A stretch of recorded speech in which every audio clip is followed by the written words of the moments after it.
I'm going to get this house looking good. I'm going to get myself fixed up. And then I'm going to drive off and you're going to wonder where I am. I'm Ronnie, and you're listening to Clean With Me, the podcast where I walk you through cleaning your house step by step. When you clean along with this show, you'll get more done in less time so you can spend the rest of your day doing what matters most to you. Welcome back to Clean With Me. In today's episode, I'm going to talk you through 1 hour of housework. We're going to do a little bit in each room and speed clean your entire house.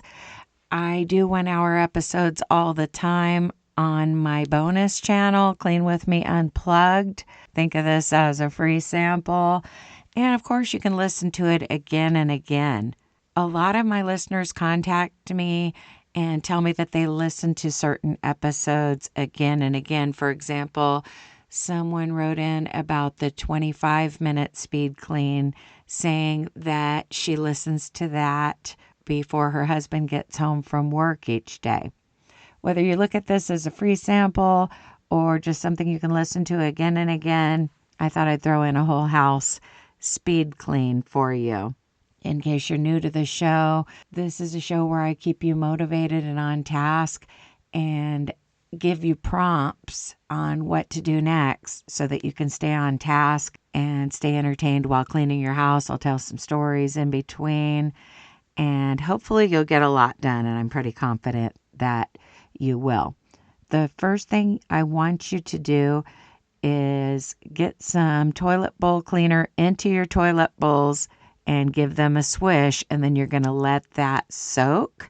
So grab your favorite toilet bowl cleaner or bleach powder like Comet or Ajax, whatever you use in your toilets, put it in there, grab the toilet brush, and give it a swish. And I want you to do that in at least 2 bathrooms if you have more than 1 bathroom. And while you're doing that, I'll just say that this episode is going to be the type of episode where we clean in layers. Instead of just completely cleaning one room and then moving to the next, we're going to clean the entire house in steps. I like to mix things up now and then and do things differently. And so this is a cleaning in layers episode. Once you've gotten that cleaner into your toilets and given them a swish, the next thing I want you to do is spray the inside of your bathtub, maybe the shower floor if you also have a stand-up shower, with some type of bathroom cleaner, preferably something that contains bleach. Of course, make sure your bathroom is well ventilated, whether that means opening a door, a window, or both. And you're also going to spray inside of the sinks and around the faucets. The other day, I pre-treated my bathroom sinks, paying special attention to the drain area.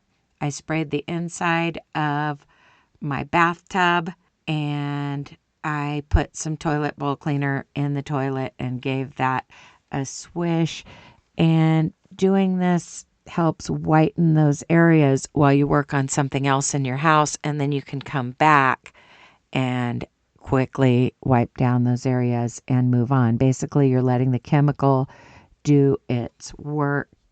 So I'm going to give you a couple more minutes for these bathroom pre-treating tasks. Again, get the cleaner in the toilet bowls, spray your tub or shower floor. Another thing I did during that session was I sprayed that same product on the inside of my shower curtain and outside. I didn't feel like taking the shower, and I'm talking about kind of a cheap waterproof curtain.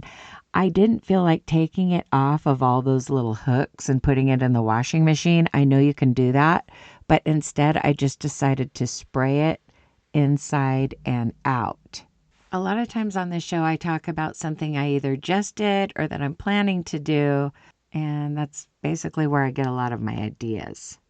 I also get ideas from watching YouTube. If you just search the term Clean With Me on YouTube, if you put Clean With Me podcast, you'll find me. But if you just search Clean With Me on YouTube, you'll see so many different videos of people cleaning That's basically where I got the idea for the title of the show. I wanted something similar, but I wanted it to be audio so that you wouldn't be distracted by the visuals and you'd actually be cleaning along with the show. And usually I tell you to start some laundry, but since this is a speed clean, we don't have time for that. And some days you don't have laundry to do. Even if you're a once a day laundry person, you're probably only doing it 5 days a week.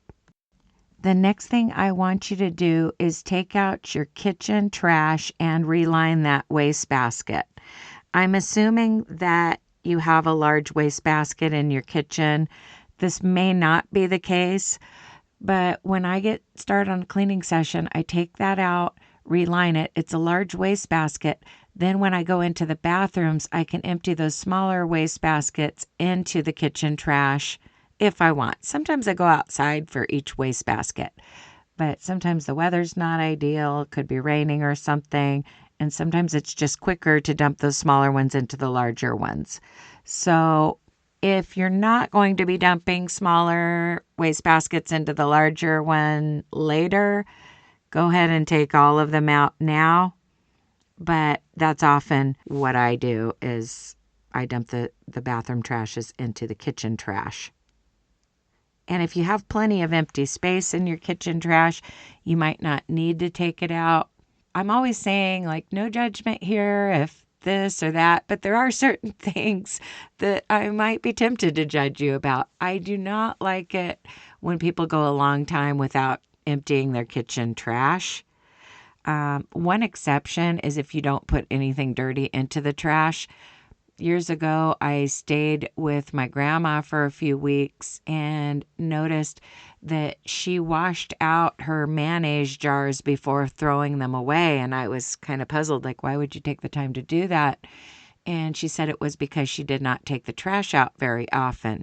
She had a trash compactor, and so she didn't need to take it out very often. For her, it was easier to wash things out than to frequently take out the trash, and that was just her system. So that works too, but most of us are throwing in the dirty mayonnaise jar, and let's face it, a lot worse. We're throwing old food into the garbage. So we need to take it out often or it's going to stink up the house. That having been said, if your house doesn't stink and there's not much in your kitchen wastebasket, you can skip that step and maybe take out a bathroom trash instead. But having plenty of room for trash is very important during a cleaning session, especially because we are going to tidy up. Sometimes I want to say declutter. I call it decluttering when I just pick up and remove clutter, but most people think of decluttering as more getting rid of stuff and whatnot. So what I'm talking about is tidying. We're going to be picking up clutter from every room, but it's that everyday clutter, and some of it's trash, and you need a place to put it. I realize your house is still looking messy. You pre-treated some areas of your bathroom. You took out the trash and relined it, but now you need a quick win. The next thing I want you to do is open up your curtains or blinds, ideally on the front of your house if you have a front room or just wherever. But I like to open my living room blinds. And if I feel like I don't want people to see me if I'm in my pajamas or something, I might just open the blinds in such a way that they're pointing upward so somebody wouldn't really be able to see me, but it still lets light in. But bonus points if you just fully expose your living room, because it's going to get you tidying up fast if there's a lot of clutter in the room. But even if nobody's going to look in or see in, or you're not even going to feel like anybody's going to see you, you live out in the middle of nowhere, or you're opening up a window on the back of your house and it's a fenced yard or whatever, I get it, but that natural light is going to make you feel good, and it's also going to allow you to see the dust and smudges that need to be cleaned in that room, which we'll get to later. But for this segment, I want you just rushing around your house, picking up floors. This is just a 5-minute pickup. And you might be thinking, I can't pick up my house in 5 minutes. You'd be surprised how much you can do. And a lot of you have been listening to my show on a regular basis, so you're 5 minutes away from a tidy house. No judgment here, though. If something happened and it looks like a tornado went off in your living room or whatever, I get it. You can always pause the episode after the 5 minutes and get caught up. But a lot of you are going to get everything picked up in these 5 minutes. And I know that when you clean, you're supposed to clean from the top down. But when you tidy, it's the opposite. You work from the bottom up because the stuff on the floor is the most egregious. That's what's going to make your house look messy. So you want to start on the floor. If you're in a living room or family room, pick up anything off the floor that doesn't belong. This could be shoes, pet toys, children's toys, or just something random that you plop down. I mean, sometimes we fill up our 5-gallon water bottles and just leave them in the entryway. When I'm tidying up the living room, I take those water bottles and put them in the kitchen pantry where they belong. But they're heavy, so there's a tendency when you first bring them in to just kind of set them in the entryway. But that's not the look I want to have for company or whatever. So those are just a few examples. I don't know what you're dealing with, but during this step, I'm not going to encourage you to clear off your couches, your end tables, anything like that, because I want you to first pick up the floor of your entire house. Okay, remember, we're cleaning in layers here. We're not fixating on one area like we usually do. This is a little bit different. I mean, yes, it's important to have routines, but it's also important to mix things up a little bit and keep it fun and different. And sometimes you get more done if you do things in a different order. It kind of gets you out of the rut where you're leaving certain tasks undone. So once you've picked up the floors in those outer areas, I want you to venture down the hallway. Pick up anything from off the floor in the hallway. Head to your bedroom. And yeah, your bedroom might be a disaster, or maybe you have a different room that kind of serves as your dungeon. A lot of us have what I call a dungeon. I don't mean anything weird by that, but what I mean by that is the area where you tend to either put everything to get it out of your living areas, or just an area that you don't pick up very often. It could be the master bedroom. It could be just a spare room or storage room. It's been years since I've had a spare room, so my dungeon, if I have one, is going to be my bedroom. If there is a room that I put last, it ends up being my bedroom. That said, right now I could pick up my bedroom in just a couple minutes because I've raised the standard in there. I'm not just picking up my living areas and ignoring the bedroom. My 5-minute pickups extend to the bedroom, and that's what I'm wanting for you in this episode. And again, you can always pause the episode if you need more time, if there's a ton of clutter on your bedroom floor or something.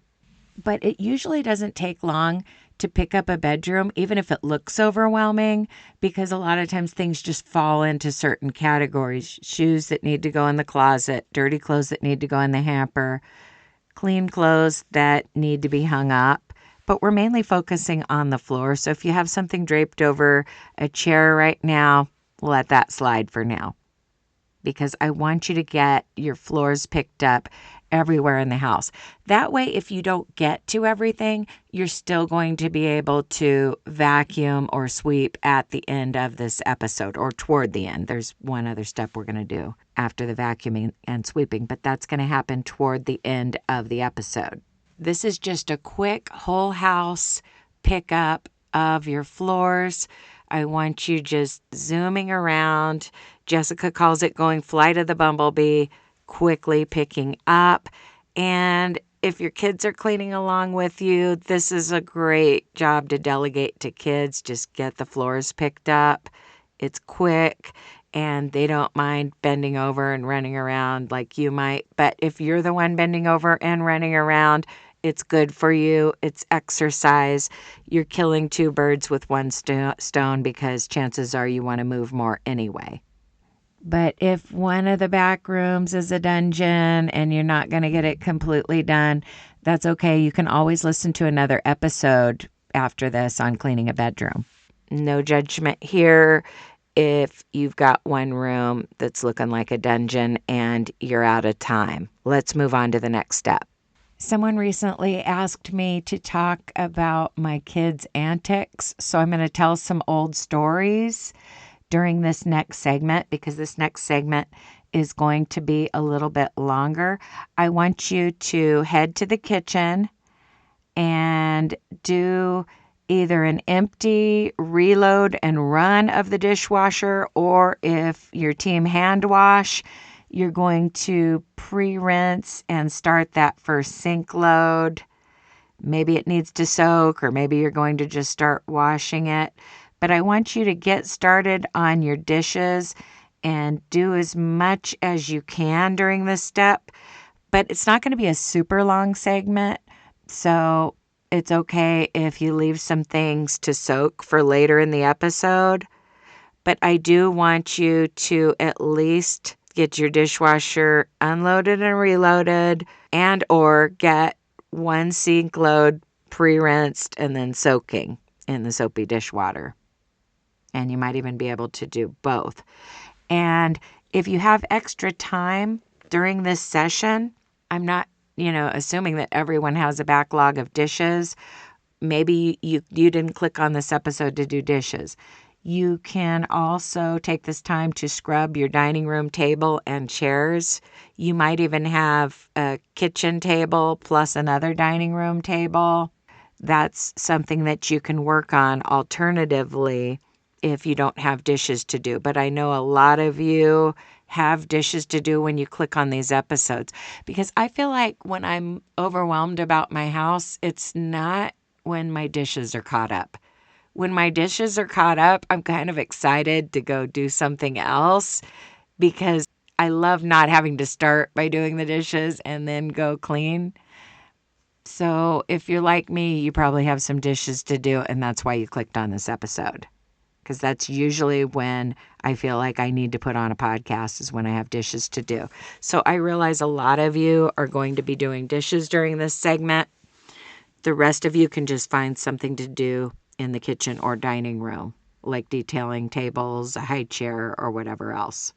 While you're working, I'll just tell you a quick story. Years ago, I had a bunch of little kids. I had 5 kids living at home. My oldest, Jessica, had already moved out, but I still had 5 kids living at home. And one of my middle children was in one of those little cars that, the little Tykes car where you it's kind of like the Flintstones. You walk with your feet to move the car around. And we had a pretty big house at that time. It was 1,900 square feet. And the layout was perfect for kids because there was a large foyer area. And the kids loved going in a circle where they would go through the family room, through the kitchen, and then exit the kitchen at another point and go through a hallway. They could basically ride a little car in a circle or jog in a circle, and it was just conducive to having a little car in the house. I mean, in some houses, there's no room for that, but there was an area for that. So he was in his little car, and he somehow rammed into the water cooler, and that 5-gallon water jug fell and just spilled all over the kitchen floor. And it took me forever to clean it up, where you're using every dirty towel, every clean towel to soak up this mess.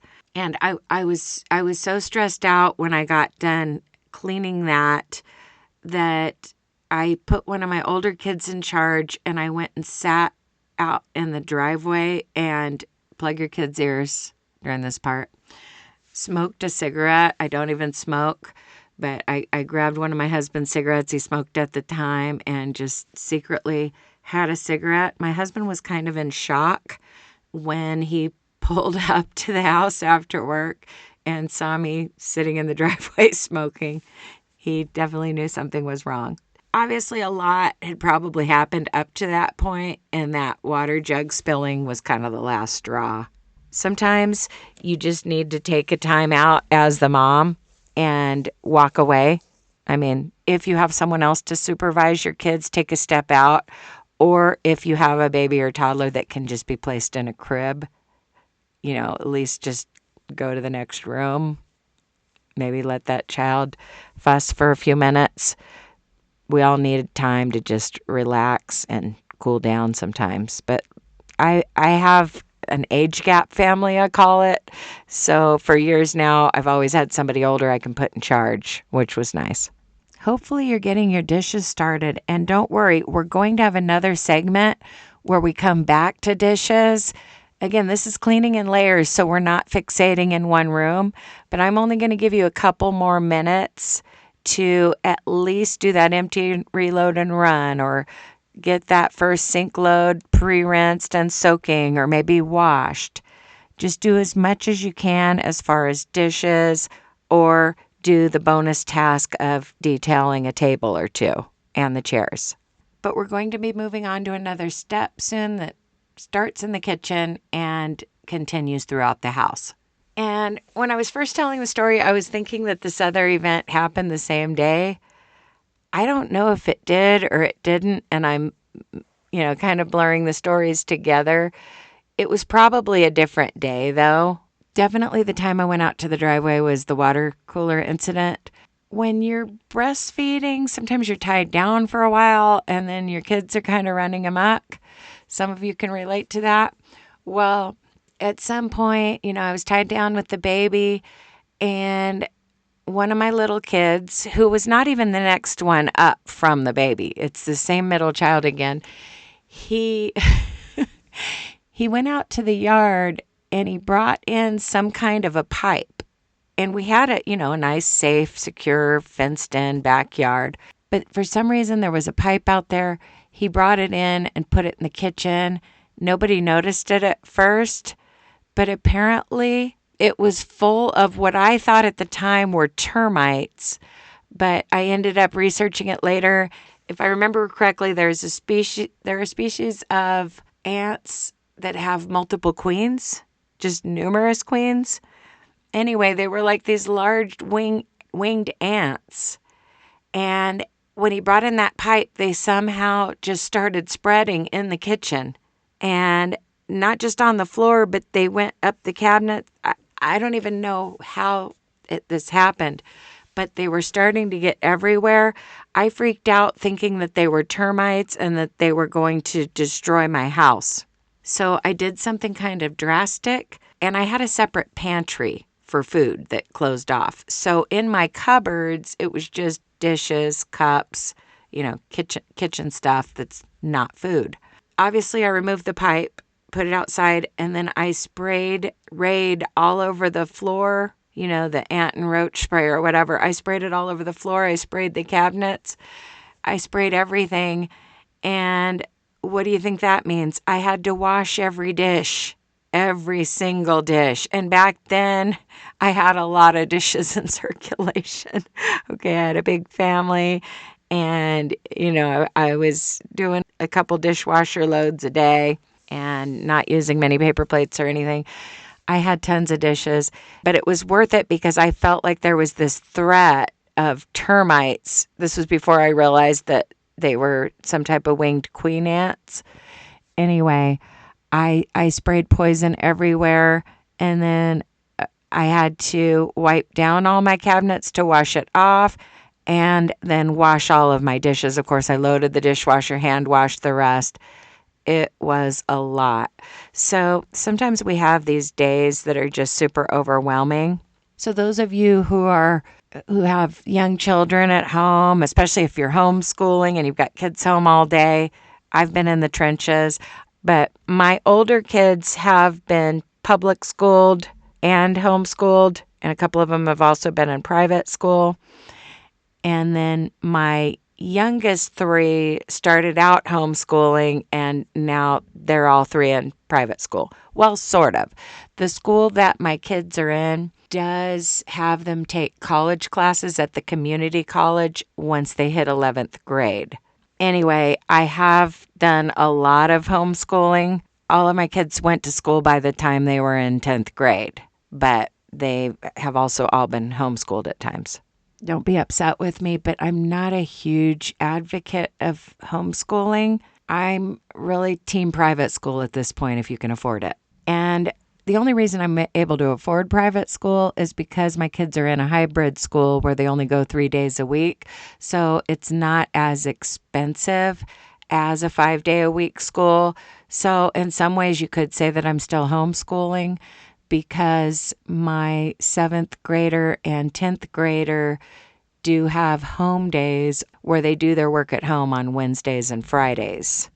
It's assigned by the school, it's graded by the school, but they do have to do it at home. Okay, that segment went longer than I had planned, so you probably got a lot of dishes done.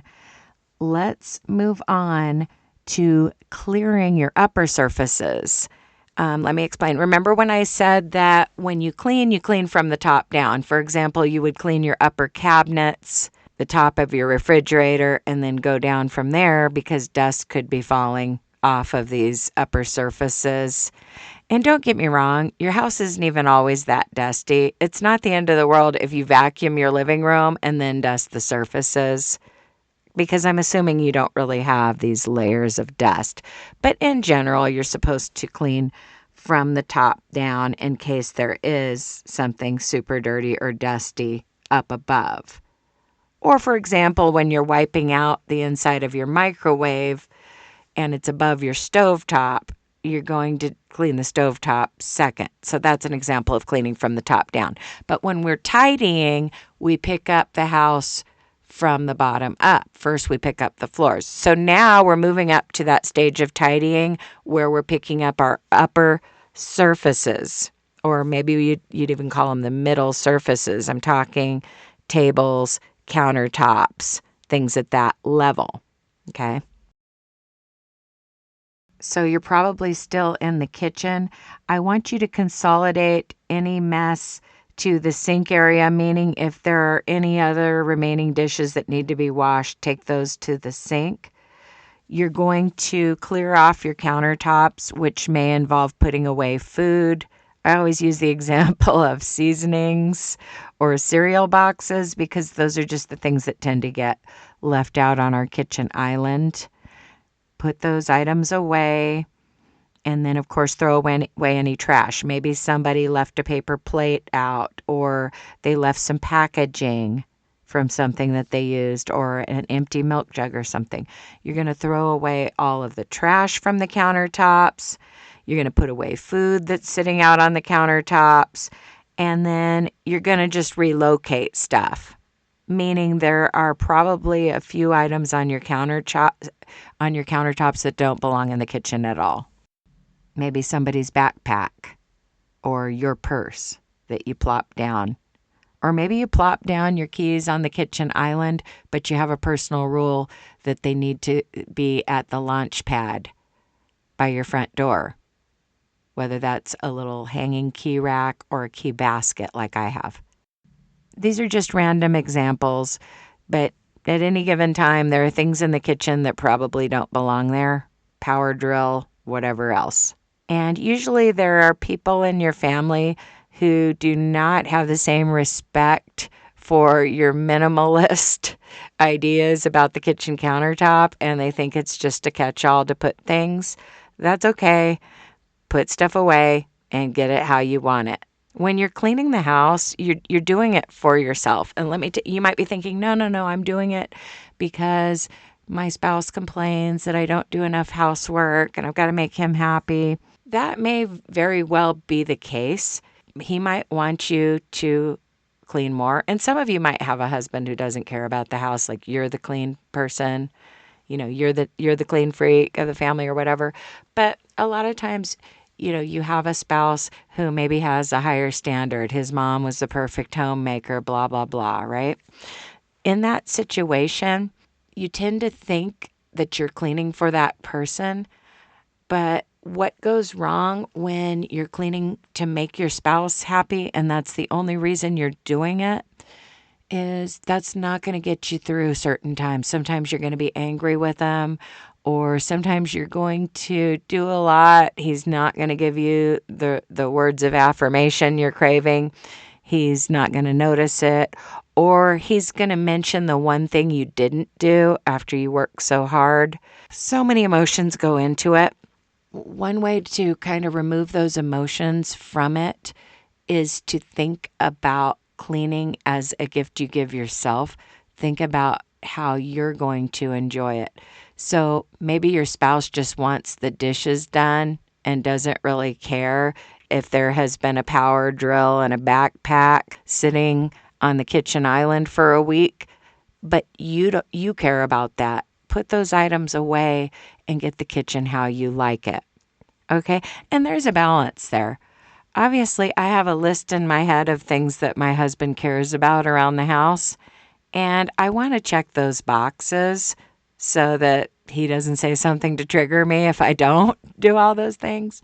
And it's just a few things. But I don't like to fall into the trap that I'm cleaning the house to make him happy, because we're all human and we don't always care that much about making our spouse happy, but the person we always care about is number one. I'm not telling you to be selfish or whatever. I'm just saying it's human nature. And my philosophy is, yes, identify your spouse's triggers, those few things that they're hoping you do around the house, and try to do those.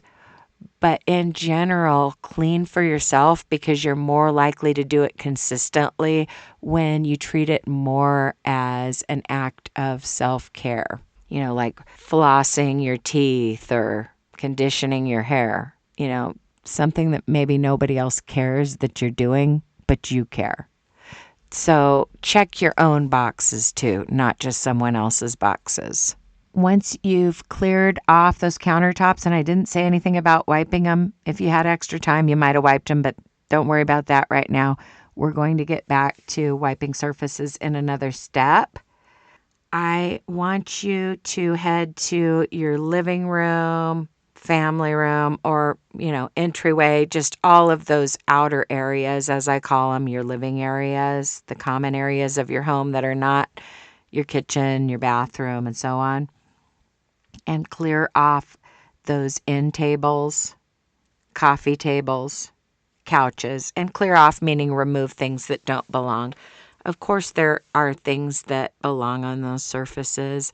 There could be a decorative house plant, a stack of coasters, a lamp, a TV remote. But you're going to remove anything that doesn't belong. And this might even be a load of clean laundry that you plopped on the couch. If that's really the only thing that doesn't belong, quickly fold that and put it away. Maybe there's just a sweater on a couch or a forgotten bowl on the table. I know we did some of our dishes, but we're going to be doing more dishes. And I never really told you to gather dishes from around the house because I knew you were going to be clearing surfaces during this step. So maybe there's a bowl in the living room and you didn't even realize it was there. Take that to the kitchen. I talked about a launch pad. My launch pad is my piano. It's in the entryway.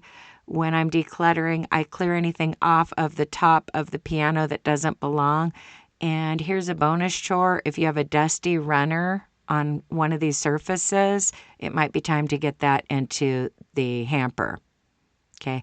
I have a runner that goes across the top of my upright piano, and I recently removed it because it was super dusty and I wanted to just wipe down the top of the piano. Things that actually go up there are my key basket, a couple of framed pictures, a wax warmer. That's one of my tricks. I like to have a wax warmer by the front door so that first impression area smells good. And I put some fresh wax and turn that on when I'm expecting company. I'm trying to cut back on just always having these scents going. What I really need to do is get some soy wax or whatever is healthiest. I've thought about getting an essential oil diffuser. Anything you use like that, though, should be used in moderation. Sometimes it helps get you in the mood, to clean when you light a candle. It could be an all-natural soy candle, or you might not be concerned with what kind of candle it is because you don't just always have some candle burning, right? But I was just talking about my lunch pad. I got a little sidetracked there, but that's one of the surfaces you'll clear off. There might be things that don't belong on that piece of furniture by the front door, whether it's a bookcase, a little table, or a little accent table maybe, or a piano. And I realize most pianos aren't by the entryway, but when I bought my house, I just thought this is the perfect spot for our piano. If you don't have a wall mount TV and you have a piece of furniture that serves as a TV stand, you might have some clutter on that surface. Sometimes things just get placed, and everybody's clutter magnets are different. I think everybody has a piece of furniture in their house that attracts clutter. For us, it is the piano. For you, it could be some other surface. Our kitchen island is also a clutter magnet, but that gets cleared regularly because it's part of the process of cleaning the kitchen. Sometimes I have to make a conscious effort to clear things off of the piano, and I think about it more when I'm expecting company. And just be picking up things from tables and other pieces of furniture around the house that don't belong. But one of the purposes of this show is to get you to do little things that you would only normally do if you were expecting company, because we get this blindness to our surroundings and we don't notice certain things. We kind of go on autopilot where we do dishes, we give the countertops a swipe, we scrub the stovetop. There are things that we do constantly to keep our house sanitary and functioning. And then there are little details that we overlook until we're having company. And then it becomes a huge ordeal getting the house, quote unquote, company ready. But when you listen to this show and you do the bonus tasks, you're going to be a lot closer to company ready because you're not going to have tons of buildup on your baseboards, and your launch pad isn't going to be just covered in clutter. And I'm really big on decorative bookcases and shelves. Right now, we're in a season of life where I don't want to have a bookcase full of knickknacks because we have grandkids that are toddlers. But before we kind of entered that phase, I had a bookcase that was on display. You might have that too. And what I did do when my own kids were little, I organized the bookcase in such a way that the little board books were on the bottom shelf, and then some children's books that were also for kids but not necessarily board books were on the next shelf up, and so on, so that the little toddlers could not reach the more valuable books and tear them up. But sometimes we also decorate these bookcases and shelf units with little knickknacks, and that can be fun. But then what's not fun is when somebody in your family starts sticking random items on the shelves and it's not pretty anymore. So that could be something else you need to remove during this step. Things that have become part of the decor, but they're not.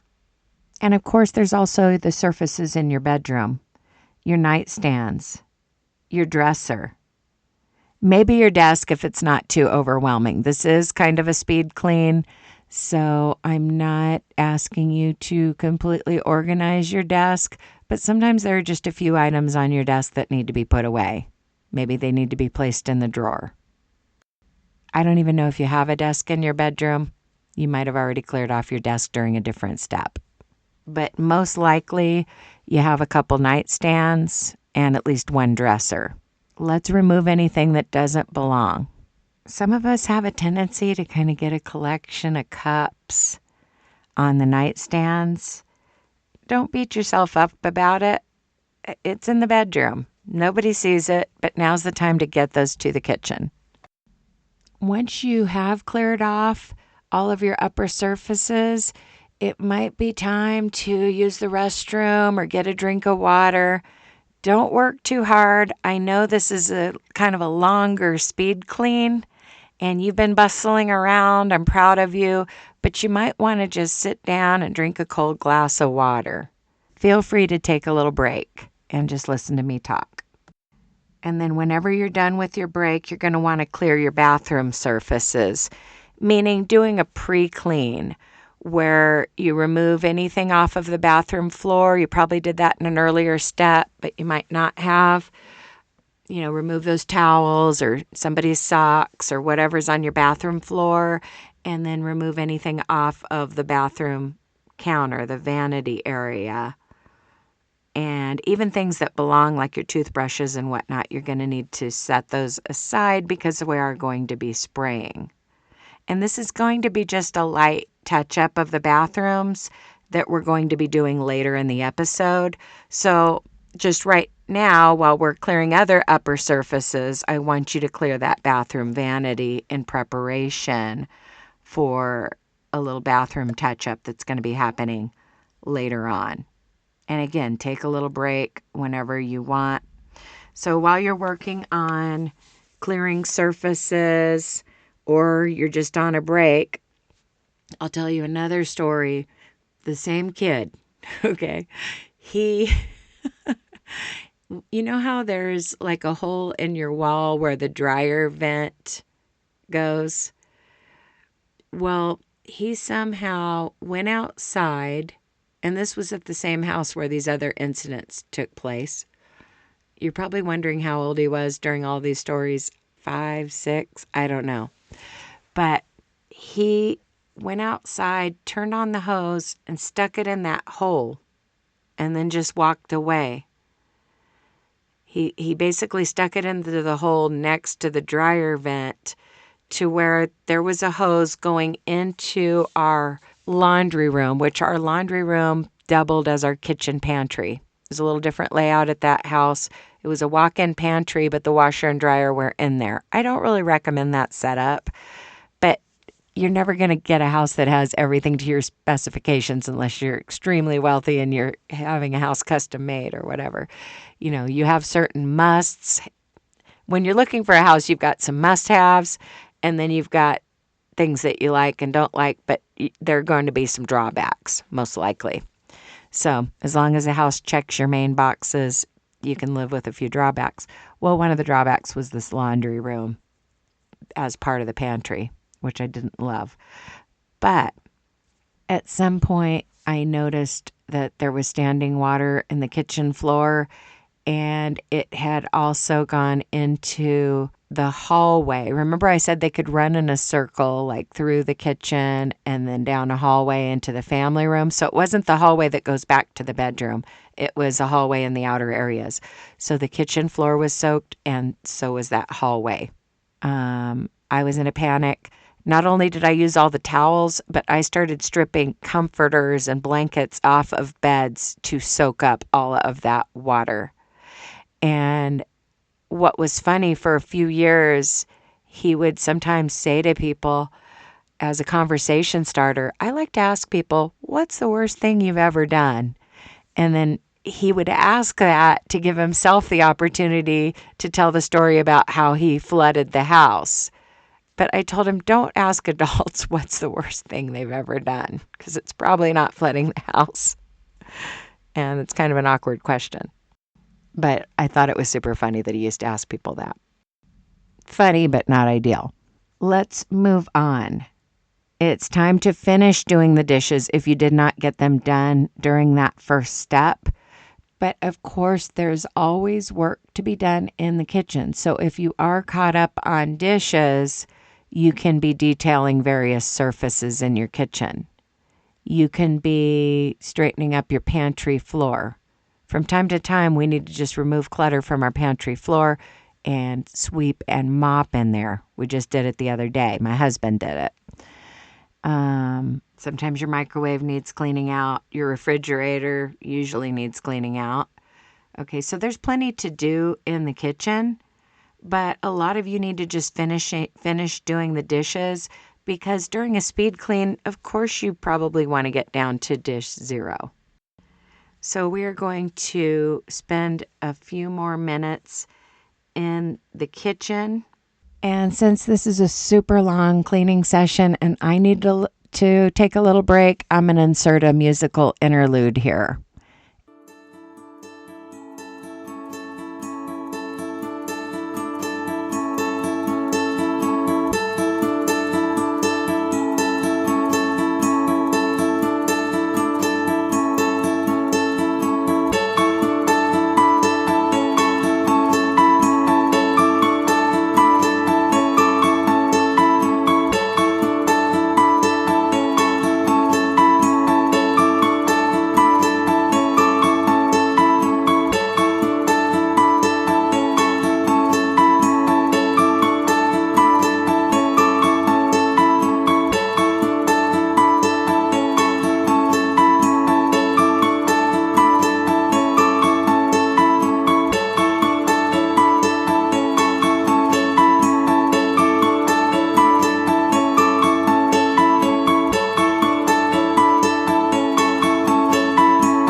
hopefully you're done with all of your dishes.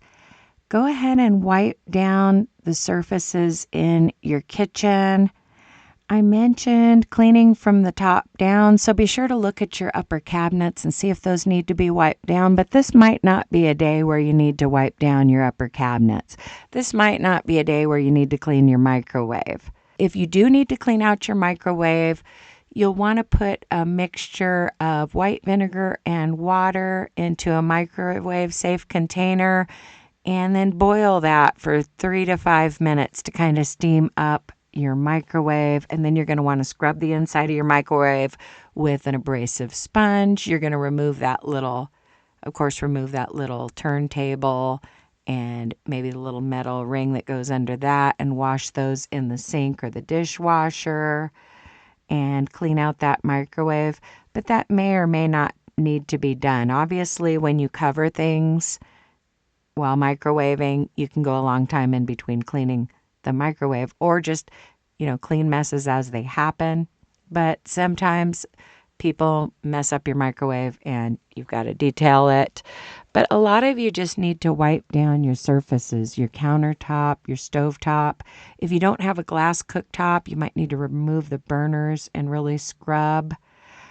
I like to use an abrasive sponge when scrubbing my stovetop, and then sometimes I'll rinse that out in the dishwater and wring it out, and even scrub the front of the dishwasher and the oven with this, because I'm going to be going over those large appliances with glass cleaner, but the abrasive sponge can remove any food that has dripped onto these surfaces.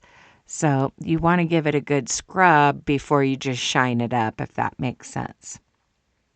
So that's kind of the next step after scrubbing the countertop, the sink, behind the sink, the stove.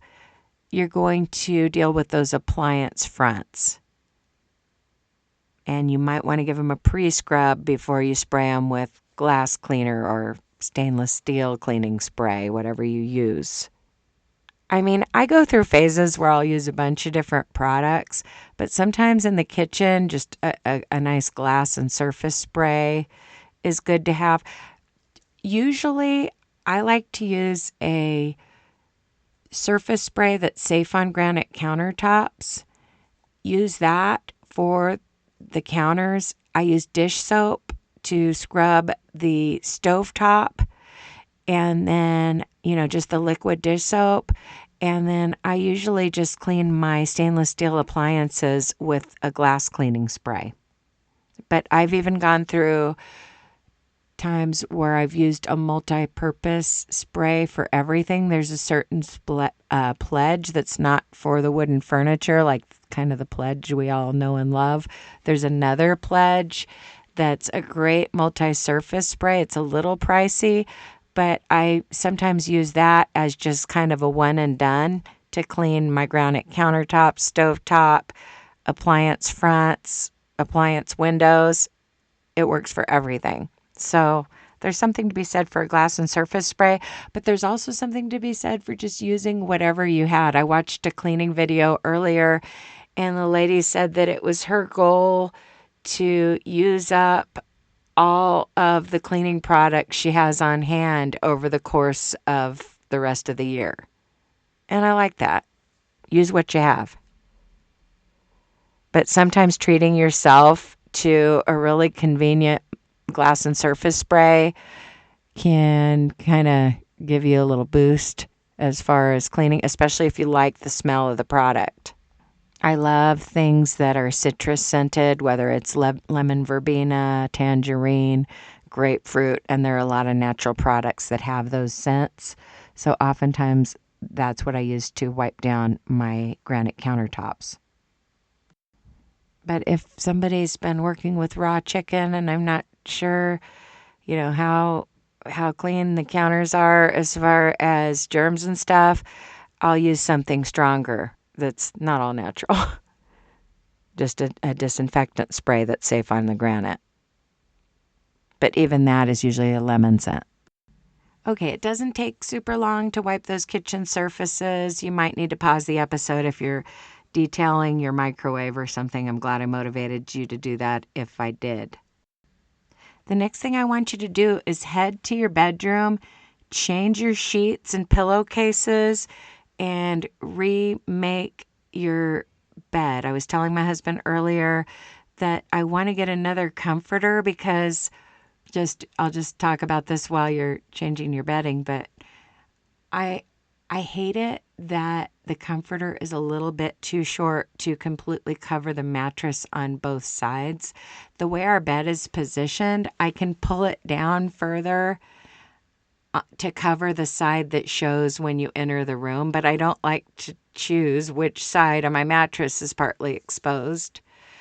I want one that's long enough to cover the mattress on both sides. So I asked him to like measure the existing comforter or the bed and figure out what we need. But my current comforter is going to serve as the extra one for when I'm washing my bedding. Because some of you are like, wait, I don't have another set of sheets or whatever. I recommend having a complete second set of sheets and maybe even a second comforter. That's what I like because it tends to take a long time to wash and dry your comforter. Sometimes it throws the washing machine off balance and you have to go readjust it and restart it. Then when you finally get it washed and you go to dry it, you've got to keep cleaning out the lint filter and restarting the dryer. Some of you know exactly what I mean. Maybe you have state-of-the-art equipment that doesn't have these issues, but we have a pretty good washer and dryer set right now, and that still happens. And nobody likes to get home from work and they just want to like crawl into bed or something and they're coming home to a bare mattress.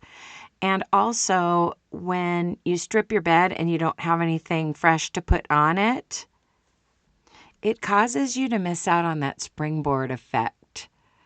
And if you've been listening to my show, you know that I say that making your bed is a springboard chore.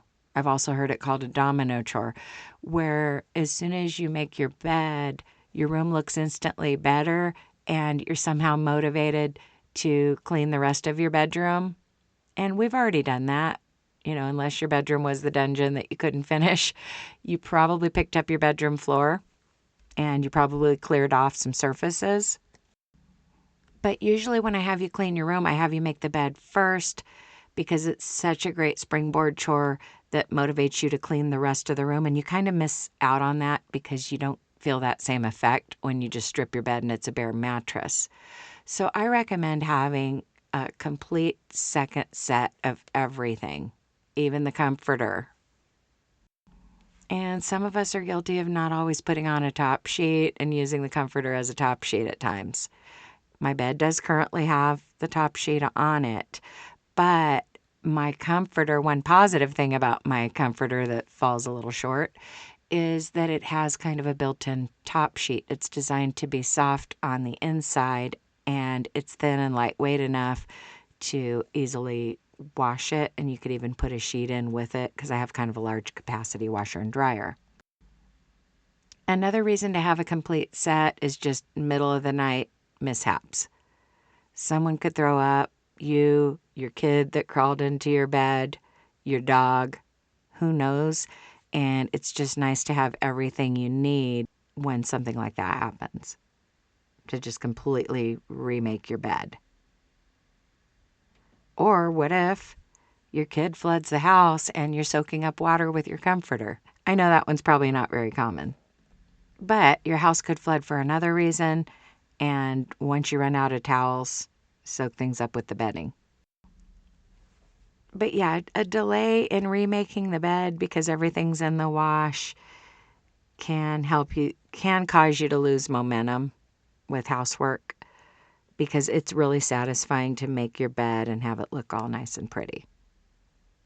And I do have a complete second set of sheets and pillowcases, and I do have some emergency comforters that are old ones that I'm not that excited about, but I do want to get a nice new one.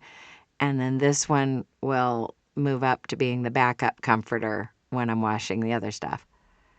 Okay, we're almost done. We've got a couple more steps. I want you to go through and vacuum your entire house. You might need to sweep some areas, or if you have hard floors and you want to just sweep and mop your entire house, you can do that. I've noticed in a lot of the cleaning videos that I watch, where the ones where it's these influencers with a really pretty house that's kind of clean when they get started, they're cleaning an already clean house, it appears. A lot of them have just a vacuum that they use because they have hard floors. Of course, they have whatever's the latest trend, and it's usually the hard floors throughout the house. And they have a little cordless vacuum. If I had hard floors, I would definitely want that kind of vacuum because I detest sweeping. But when I did have hard floors, I usually used a dust mop followed by a regular broom. And of course, I did put the vacuum on the hard floor setting, but I feel like I never really had that good of a vacuum for that. But no judgment here if you're using just a regular vacuum that maybe cost you $50 at Walmart and you're just putting it on the hard floor setting because you just want to do something good enough and this isn't really a deep cleaning the floors day. Don't have an all or nothing approach to housework. If you're not motivated to sweep or you don't have the perfect vacuum and you're just going to run over your floors with the vacuum you have today, that's fine. Just next week, do a more thorough cleaning of your floors. By the way, special thanks to my financial supporters. And if you keep it up, I might get a really quality stick vacuum for vacuuming my kitchen / dining room and bathrooms because I do have carpeting in my living areas and bedrooms. And I wanted carpeting. I mean, it was kind of our choice when we bought this house because it was a brand new build and we got to make some choices. I wanted carpeting because at my previous house, we had tile throughout most of the house, and I was tired of sweeping and mopping. But I think why I got burned out on that was that it was white tile, so it just constantly would look dirty. So there was just so much sweeping and mopping. But it's one of those things. If you have hard floors for a while, you'll wish you had carpeting so you could just vacuum. But then if you have carpeting and you're constantly having to shampoo it and whatever, or you just see other people's houses with hard floors and you like it better, you tend to want what you don't have. You know how they always say, like, if you have straight hair, you wish you had curly hair, and if you had curly hair, you wish you had straight. That's kind of how it is, I think, with hard floors and carpeting. I didn't mention dusting. You might need to dust your living room and bedroom furniture. Or if you've dusted recently, the floors might be more of a priority for you. This is a speed clean where we're just getting your house looking good at once. And dusting is not an everyday thing, let's face it. If you don't need to clean your floors, an alternate chore that could be a bonus chore would be removing the covers from your throw pillows. If you have the kind of throw pillows in your living room that have the covers that you can unzip, you might want to remove those and wash them. One of those cleaning videos I was watching, the lady talked about washing her throw pillow covers every week. And I was like, every week? What in the world? Well, you did just motivate me to wash mine, but I'm certainly not doing it every week. But then I noticed there were a lot of dog beds around her house, so I decided that she might have multiple dogs and she might have to wash those cushions to keep her house smelling fresh. So that could be a thing. Some people talk about removing their couch cushion covers, but I caution against that because it can be hard to get them back on and get them zipped again. And when I tried that one time, I broke the zipper and it was a whole thing. So the way I like to deep clean my couches is just to spray an upholstery cleaner on them and then scrub them with a damp rag. Basically just cleaning them while they're intact without taking them apart. But the throw pillow covers are a different story. They can go in on a delicate cycle or whatever. And if they don't survive, they don't survive. I'll get new ones. but hopefully you're vacuuming or sweeping, and maybe you needed to do a little dusting first. Maybe you didn't. But let's get those floors vacuumed or swept, and then we're going to end with the bathroom touch-up. But just back to that topic of cleaning for yourself, it's so important because you will lose motivation if you're doing it for the accolades, you're doing it for somebody to notice, you're doing it for somebody who you're sometimes mad at. It's just not going to work. Now, when you clean for yourself, a side benefit is that the other people in your household appreciate it. They get to live in a clean environment. They're less likely to make messes and just be vacuuming or sweeping while I talk. But they start picking up after themselves more just because people in clean environments are more likely to maintain them. They feel more at peace because of the lack of clutter, all the things. But if you're just doing it for them to appreciate you more and treat you some kind of way, it's not always going to happen. Also, there's something to be said for a good rage clean. You're mad at everybody and it's like, well, you're not going to have anything on me because I'm going to get this house looking good. I'm going to get myself fixed up, and then I'm going to drive off and you're going to wonder where I am. And you don't want, when you're mad, you don't want to give anyone ammunition against you. So I don't know if anybody can relate to that last part, but just a random raw thought that popped into my head. Did you know you can gain access to bonus episodes that are often 1 to 2 hours long? That's right. If you want to get your whole house clean during one episode, you need to subscribe to Clean With Me Unplugged. There are 3 different ways to do this. If you're listening on Apple Podcasts, you can simply click Start Free Trial. Those Clean With Me Unplugged episodes are already being advertised to you.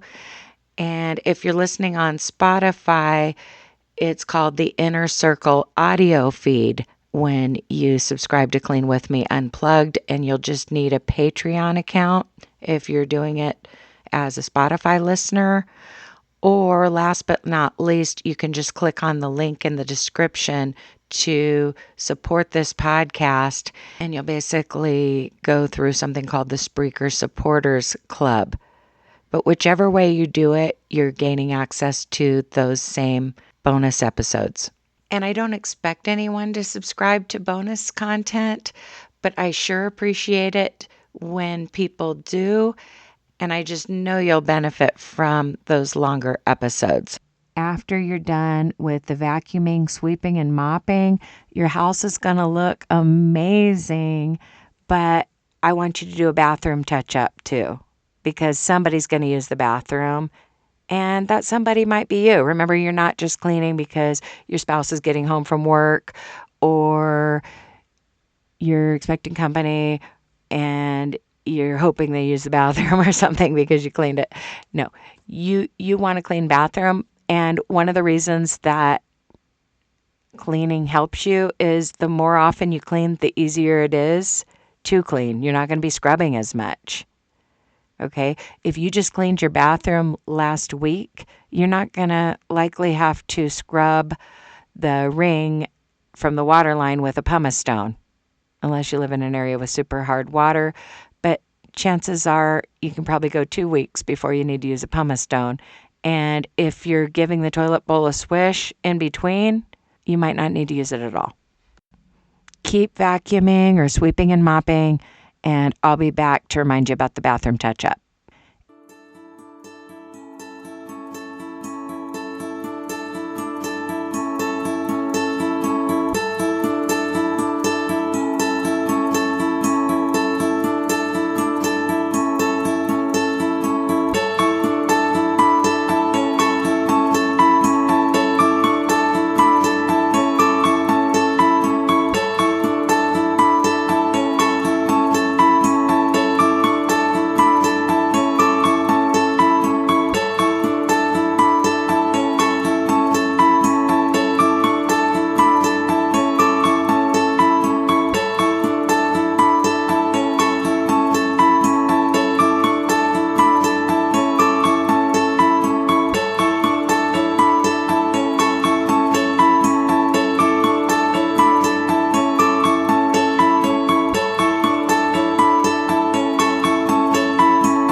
Okay, I know your house is looking amazing. You've removed clutter from the floors. You removed it from upper surfaces. You may not have done a lot of dusting, but you probably didn't really need to. Anyway, if you listen to my show a lot, we dust a lot. And you're down to dish zero in your kitchen. Your countertops are wiped down, maybe even your table. Now your floors are looking good, which is such a great finishing touch. If your bathroom's sparkling clean, you can go back and dust. Remember I told you you clean from the top down, but most of your houses are not so dusty that it's going to kill you to dust before you vacuum or sweep. Obviously, if you have a lot of buildup on your ceiling fan of dust and you have hard floor, that dust could show up on your floor. I get that, but I often dust after vacuuming. So go ahead and dust if your house is more in need of dusting than it is a bathroom touch-up. But a lot of you need to do a bathroom touch-up as a finishing touch. Okay? Let's spray the bathroom mirror, the faucet hardware, and the countertop, and wipe that all down with either a microfiber cloth or a couple of paper towels. And quickly scrub out the sink, but it probably doesn't need a lot of work because remember we sprayed something in it at the beginning. Disclaimer, don't mix bleach and ammonia. You might want to wipe out your sink before you spray anything else into it, okay? But quickly wipe down your mirror, your countertop, your sink, your faucet.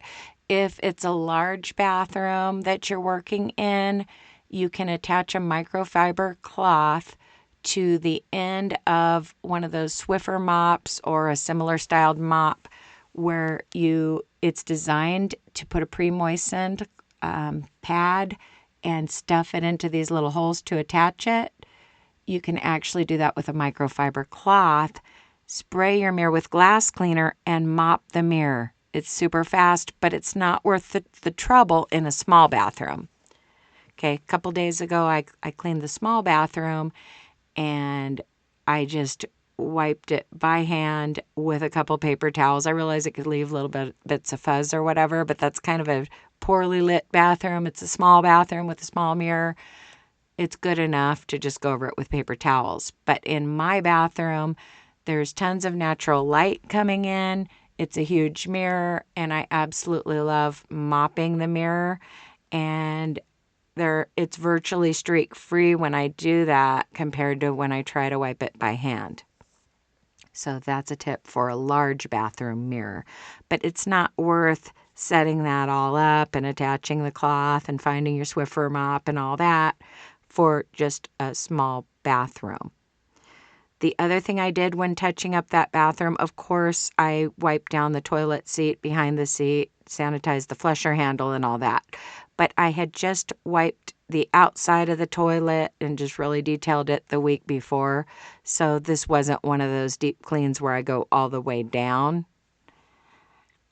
But what I did do is I grabbed a pre-moistened mop pad and wiped down the bathroom floor and baseboards just quickly, starting at the bathtub and kind of wiping myself out of the bathroom.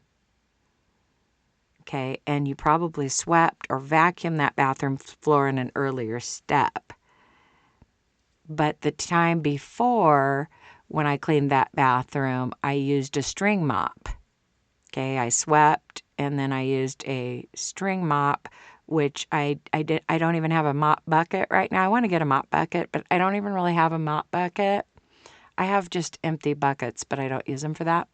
But I just put the mop in the sink and poured some floor cleaner on the mop and added some water just under the faucet and just did that. Quickly mopped, and then I let the mop air dry. So, and when I talked about that session where I just sprayed some stuff in the bathtub, I grabbed the shower scrubbing tool, which it's a Scotch-Brite sponge on a pole, scrubbed it, rinsed it, called it good. I can always do a more deep clean when I'm actually in that bathtub, and I'll scrub it as I'm getting into it or getting out of it. But when I'm cleaning the rest of the bathroom, often I'll just use a scrubbing tool on a pole. And by spraying it in advance, that does a lot of the work ahead of time as far as whitening that tub. While you're finishing up in the bathroom, special thanks to my financial supporters who support the show either through an Apple Podcast subscription or a Patreon subscription. And the Patreon subscription can also be done through Spotify. They're already advertising how you can unlock bonus episodes if you're listening on Apple Podcasts or Spotify. And then yet another way to access the bonus episodes is via the Spreaker Supporters Club.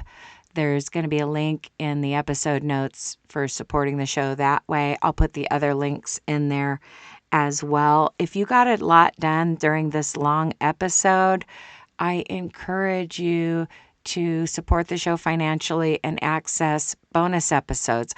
Obviously, it helps me out, but it's going to help you too because you don't get the full program when you're only listening to the free episodes. But I don't expect everyone to subscribe. Even just listening to this show helps me. So I appreciate each and every one of you. Be sure to click follow, the plus sign, subscribe, or whatever the option is on whichever podcast platform you listen on. I hope you got a lot done during this episode. As always, happy cleaning, and I'll talk to you soon.